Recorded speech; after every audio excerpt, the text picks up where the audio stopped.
Cái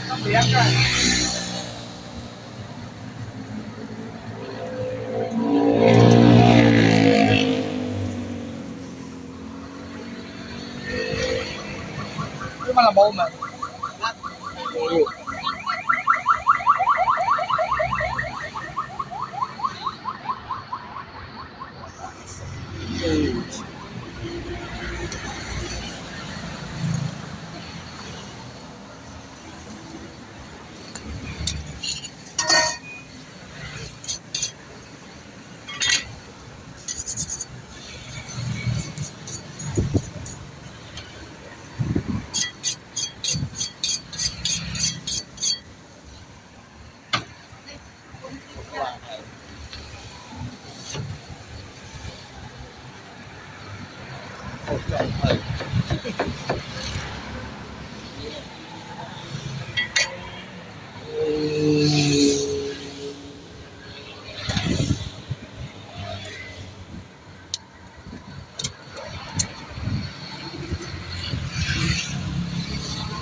Đó flora nó che ạt. Đó flora phải nơi cái đáy ấy. Ấy rồi. Cái đáy nghe anh nhỉ.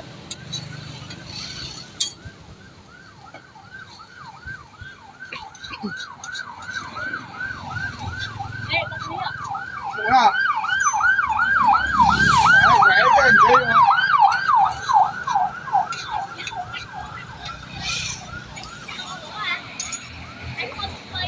Hả?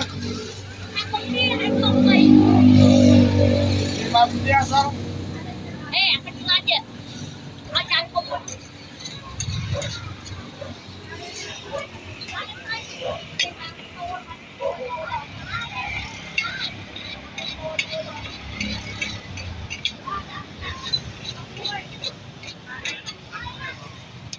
Bác lạnh này.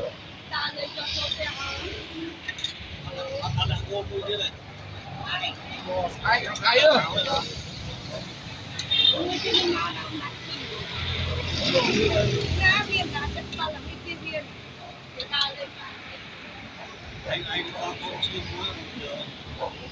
I believe man.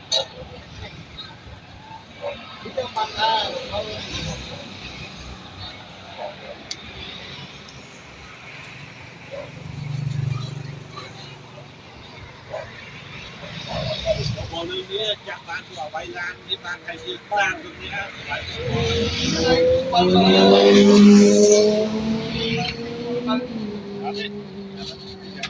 Mà ai với học sân mô biển. Bạn như thế mua một lan kia nó ở chặt đi là mua là ai đó đi cao trên chết cao Học nòng. ơi đó cha mình không kia ơi quả năng là to rước là vua nhưng lại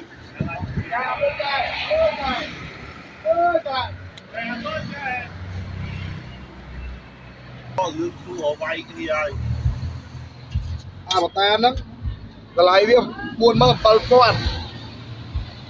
Học sân tốt của bal mơn chiên.